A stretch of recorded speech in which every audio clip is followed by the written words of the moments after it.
Olá, hoje a TV Jornal da Cidade Online conversa com o Dr. Luciano Azevedo. Ele é médico anestesista e diretor de saúde do Docentes pela Liberdade Nacional. Vamos conversar hoje sobre a dimensão e proporção do coronavírus. Doutor Luciano, obrigada por sua participação. Para a gente começar, doutor, quais são as orientações que o senhor pode dar para os nossos espectadores, para a população, né, nesse momento em que o coronavírus está assustando o Brasil e o mundo todo? Boa noite, Camila. Bom dia, boa tarde, boa noite. Olá a todos. É uma alegria estar com vocês e falar um pouco sobre esse assunto que tem sido amplamente falado. E nós que estamos na área de saúde, em especial o pessoal que está na linha de frente, eu sou anestesiologista, eu sou linha de frente, né? Eu estou entubando gente todo dia, lidando com casos graves, centro cirúrgico. E nós que somos da saúde, nós temos visto muita notícia errada, muita gente em pânico desnecessariamente.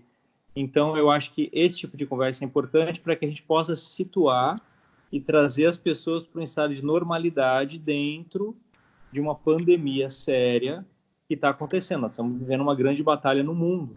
No mundo todo, hoje está alguns países começando a subir o número de casos de coronavírus, outros já saindo da infecção, como a China, outros no meio, como a Itália, do meio para o final já, outros que passaram relativamente bem, como Hong Kong, como Singapura, que tomaram medidas bastante rápidas e enfim.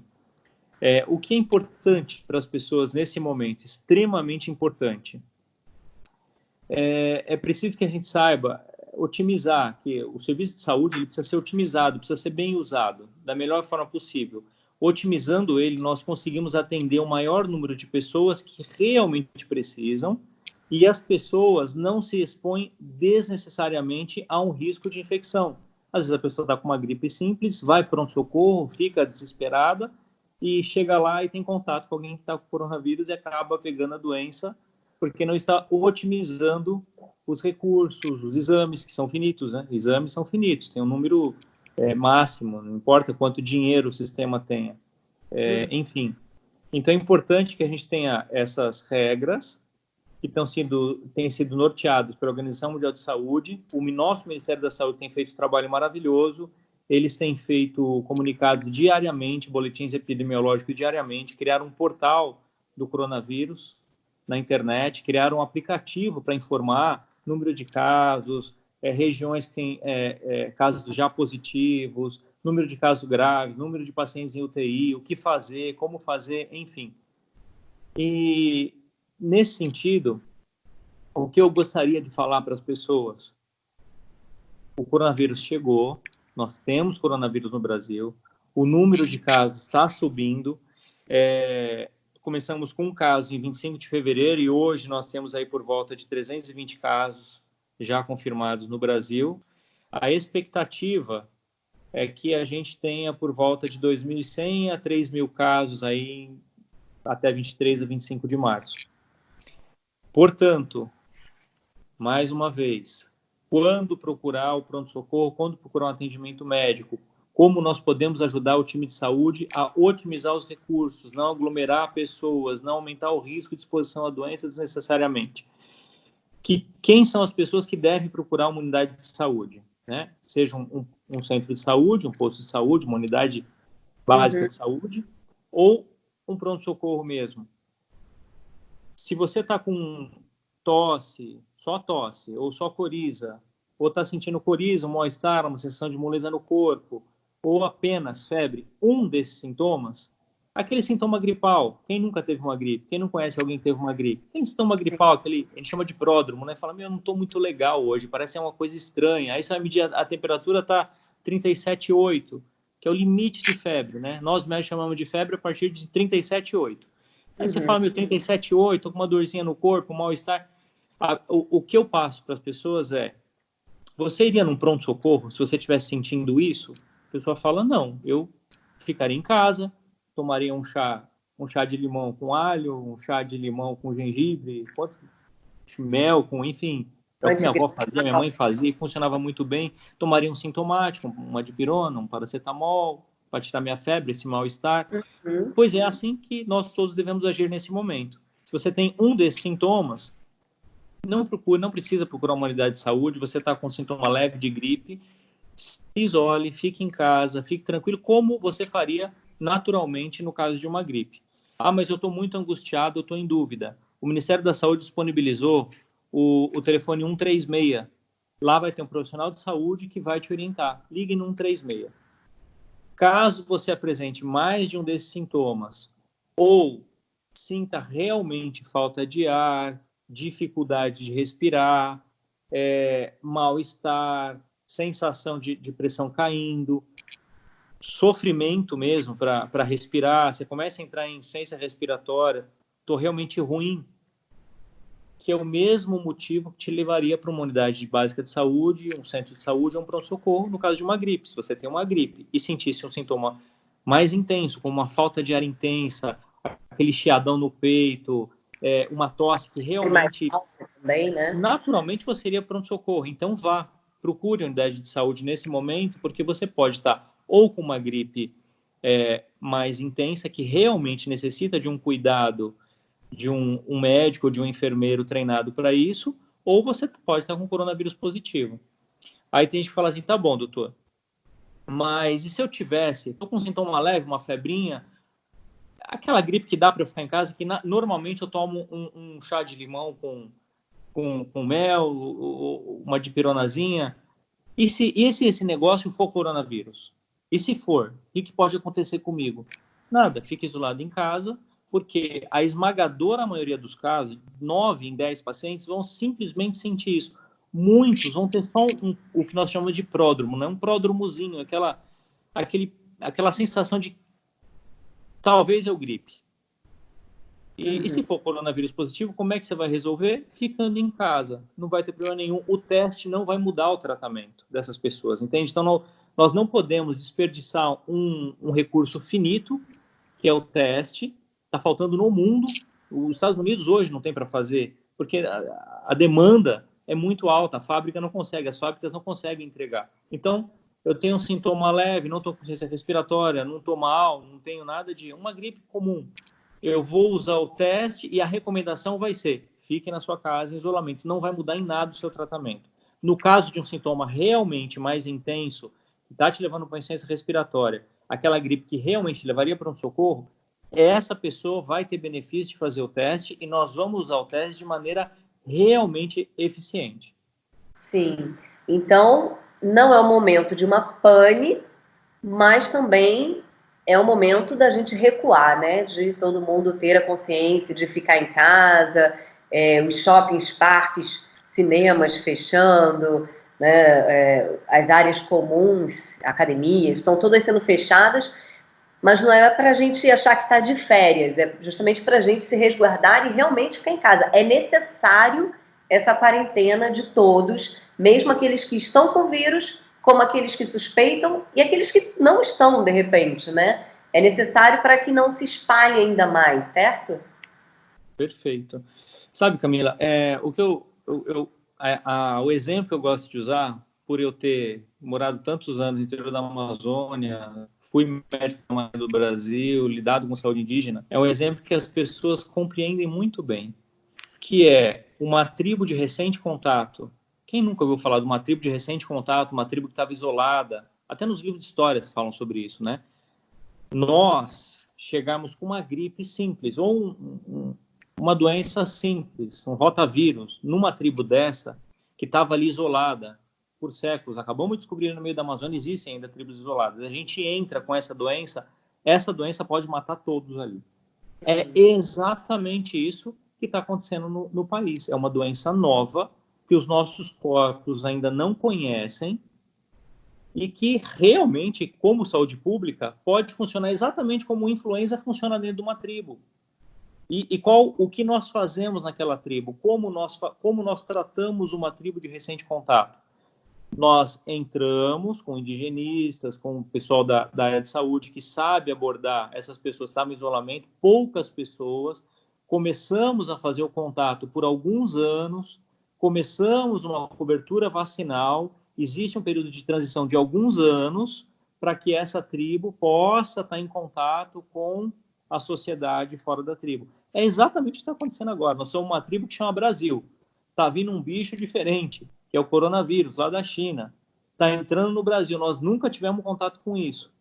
E qual é o melhor caminho agora? O isolamento, já está provado matematicamente, nós nos isolamos, ficamos quietinhos dentro de casa, porque quanto menos contato social, menos contato, menos gente infectada, mais tempo vai demorar para essa doença se espalhar, que é o que aconteceu com o H1N1. O H1N1, quando chegou no mundo, na Ásia, na Europa e aqui no Brasil, ele foi devastador.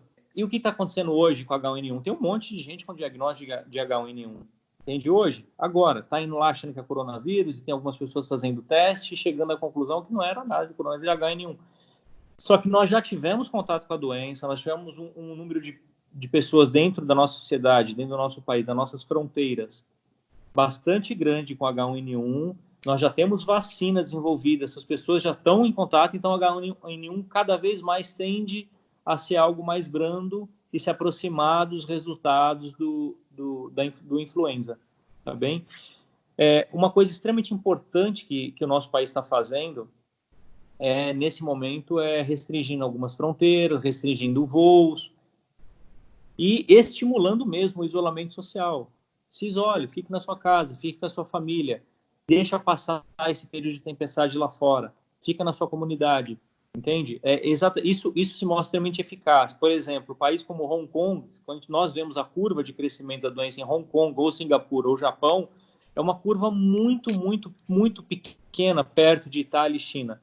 Eles tiveram um número de casos muito pequeno e um tempo muito maior para que esses casos acontecessem. Deu tempo do sistema de saúde atender todo mundo.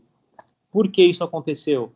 Porque são áreas. Hong Kong é um país que é uma região da China, né? É uma cidade da China, uma região que eles já tiveram contato com doenças respiratórias agudas extremamente graves, que dizimou milhões de pessoas. E eles já sabem, eles já entenderam que na hora que chega esse tipo de informação, a melhor coisa que tem é o isolamento social, você se isola, você fecha a fronteira, você deixa passar a grande crise, alarga a base de casos, ou seja, demora mais tempo para que as pessoas fiquem infectadas, você consegue tratar elas e estimular a imunidade enquanto a coisa está acontecendo. Isso aconteceu em Hong Kong, aconteceu em Singapura, aconteceu na China, que são países tidos como grande sucesso no combate do coronavírus. China, Itália, o que está acontecendo agora na Itália é algo muito triste, né? Um número imenso de pessoas, as pessoas não fizeram isolamento social, elas não entenderam que elas precisam se resguardar para não adoecer, ou para adoecer ao longo do tempo, em que mais pessoas vão pegando com mais tempo de distância, dá tempo da gente tratar, dá tempo até da gente inventar a vacina, testar ela e começar a vacinar as pessoas, para que a gente vença essa doença, né? Então, eis a importância do isolamento social. E no caso, doutor Luciano, do coronavírus, a preocupação maior é com a população idosa, né? Quais são as orientações para esse grupo de pessoas que estão num risco maior? As orientações que eu tenho dado para minha mãe. A minha mãe, ela tem mais idade, ela é hipertensa, ela é diabética, ou seja, todos os grupos de risco possíveis, né? Idoso com comorbidade, que a gente chama, né? Outras doenças associadas, né? Diabetes, hipertensão. O isolamento. Fique na sua casinha, com a sua família. Minha mãe, inclusive, está gripada nesse momento. Ela está com coriza, com tosse. Anteontem teve uma leve febre. E a minha indicação foi: não vá para o hospital, vamos ficar quietinho, vou te tratar, analgésico sim, vamos fazer o chazinho, ela adora fazer chá, faz o chazinho que você gosta, você faz para mim até hoje. Falo para ela: não, eu tô velho, eu sou médico, ela é médico, mas é meu filho. E faz o chazinho dela, ela tá tomando o chazinho, que ela aprendeu com a mãe, que aprendeu com a avó, tomando analgésico simples, paracetamol, e tá em casa, tá evoluindo bem, provavelmente seja uma gripe. Pode ser um coronavírus? Pode ser um coronavírus. E se for, graças a Deus, ela está evoluindo como 9 em 10 pessoas. O coronavírus, os dados têm mostrado que realmente mata muito mais a população idosa. Então, a população idosa tem que tomar um cuidado maior. Os idosos e as pessoas que têm alguma doença que fazem parte do grupo de risco. Gente que está em tratamento de câncer, né? Então, imunossuprimidos, diabéticos, hipertensos, obesos.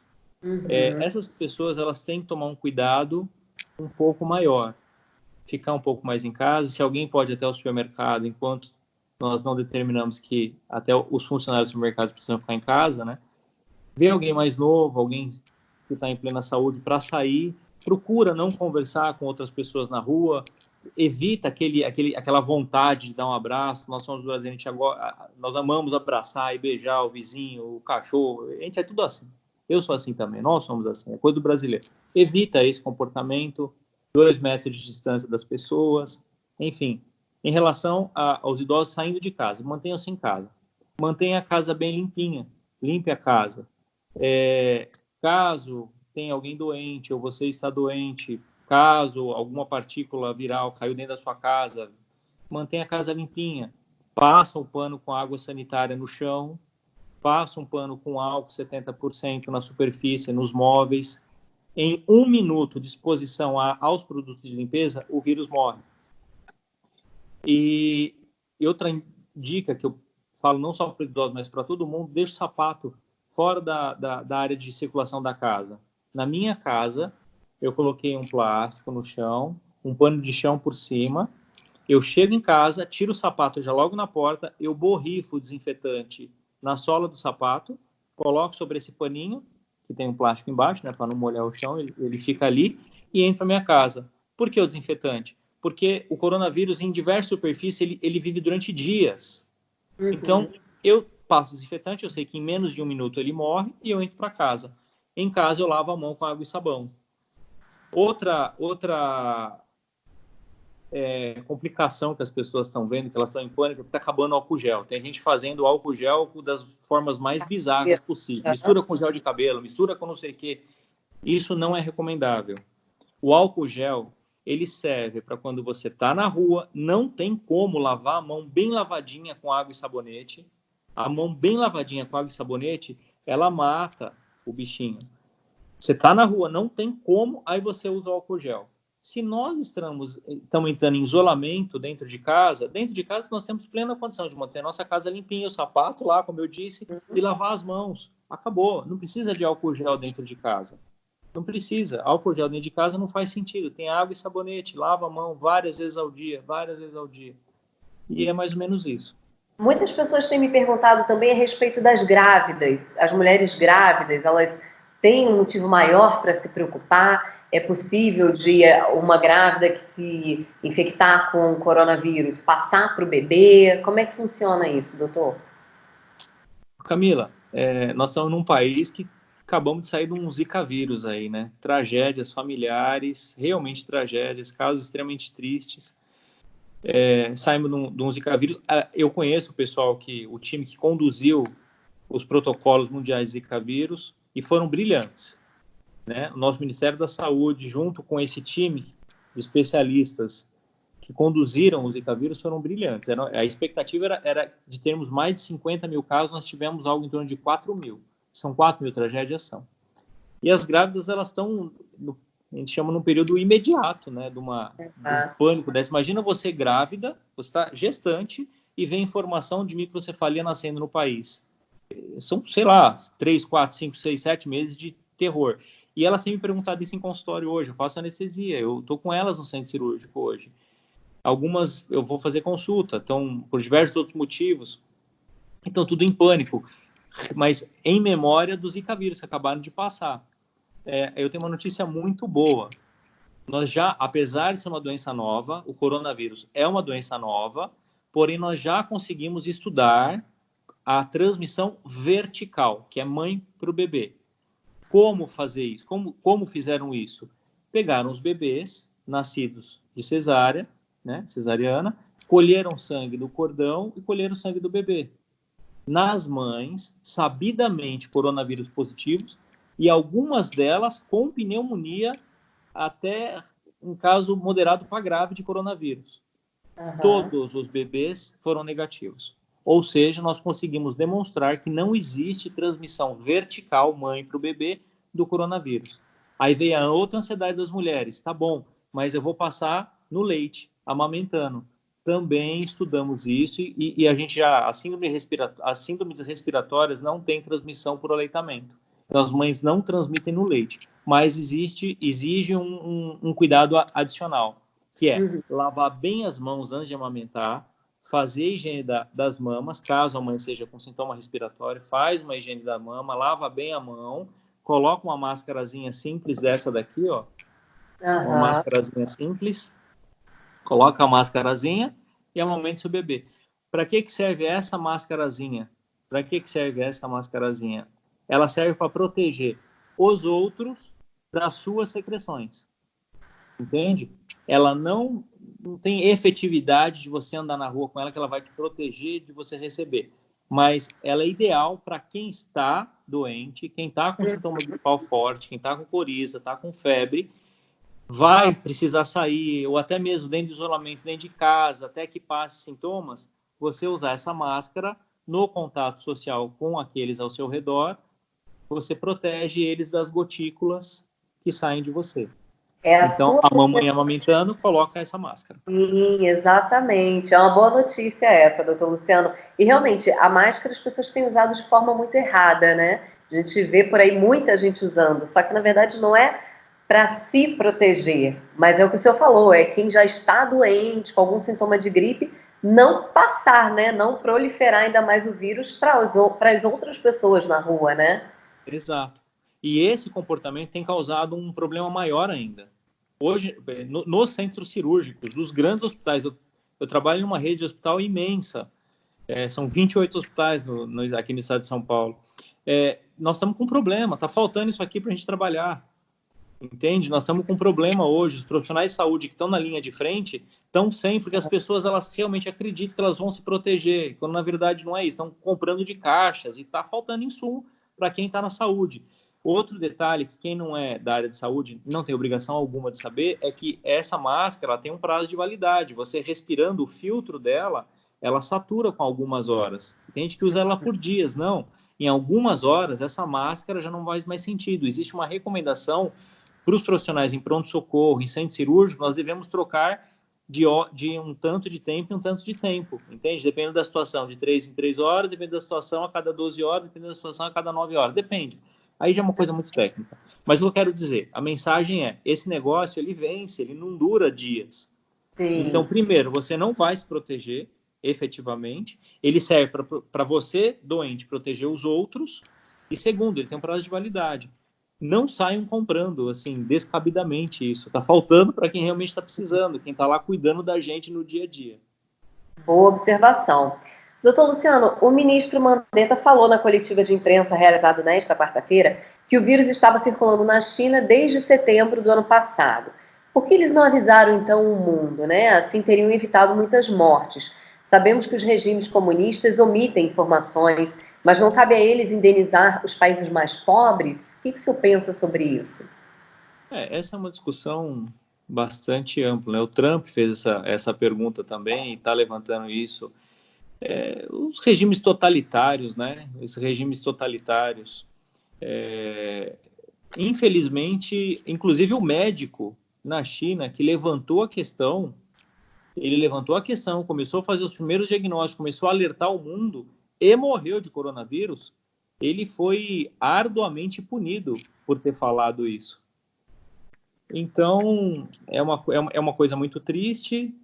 Espero que as pessoas comecem a questionar e compreender o potencial lesivo que esses sistemas totalitários e não democráticos fazem ao mundo. Aí é uma reflexão puramente minha, só minha. É uma reflexão minha, eu não falo em nome de ninguém, falo em meu nome, não do Mandetta, nem do Trump, nem de ninguém. Meu nome, Luciano. Esse dia eu estava refletindo sobre a decisão, né, da campanha do Trump, quando ele falava, não, nós vamos reativar a nossa indústria nos Estados Unidos, vamos começar a trazer a indústria para cá e aumentar o número de fábricas aqui, utilizar a mão de obra norte-americana de novo, make America great again, né, vamos fazer a América grande de novo. Nós estamos vivendo um problema hoje muito triste, nós somos realmente escravos da China. Essa, em tradução, o que a China determina do ponto de vista de mercado, se eles pararem de produzir do jeito que eles pararam, por uma doença, motivo lícito, o mundo para, entende? Concentrar a indústria e tudo que é produzido em um país só, para que eles produzam para o mundo inteiro, tem esse tipo de consequência. Consequência que vai fazer com que nós precisemos ficar parados, parar os nossos trabalhos. Eu não sei por quanto tempo. Tem fábrica no Brasil hoje que já está parada há 2 meses. E a gente não sabe quando vai voltar. Entende? Imagina numa situação de isolamento, o empresário no Brasil. Quem é o empresário no Brasil? A esmagadora maioria dos empresários no Brasil é o dono da padaria, é o dono da banca de jornal, é a dona do salão de beleza, entende? Esses são os empresários do Brasil. E essas pessoas têm ali 2, 3 funcionários. Então, eles meio que... Você ganha pouco, você divide o pouco que você ganha alimentando famílias. Imagina a situação que pode acontecer agora, decorrente dessa crise financeira, que eu estou muito preocupado, não só eu, todos estamos muito preocupados, para essa pessoa que tem o seu ganha-pão ali, você vive meio no limite. Imagina você ficar 2 meses parado. Mesmo as grandes fábricas de tecnologia aqui no Brasil, eles estão com um dilema imenso, porque já estão 2 meses parados, sem receber insumo e com mais chance de ficar mais 2 meses. Quem vai pagar a conta? Tá, é uma indústria grande, são empresas grandes, ok, mas eles também têm contas, entende? Então, assim, o que eu vejo, esses sistemas totalitários, e nós permitimos ao longo da história que um país só tomasse conta da industrialização do planeta, é algo que tem esse tipo de consequência. Aí eu consigo entender, hoje eu consigo entender o que o Trump lá falava na campanha e o tipo de crítica que ele está fazendo agora. Mas isso é uma posição minha, é uma visão minha. Tá certo. Muito obrigada, doutor Luciano Azevedo, pela sua participação no nosso jornal. Eu sou Camila Xavier, direto de Brasília, para a TV Jornal da Cidade Online. Obrigada. Obrigado. Até mais. Muito obrigado, Camila.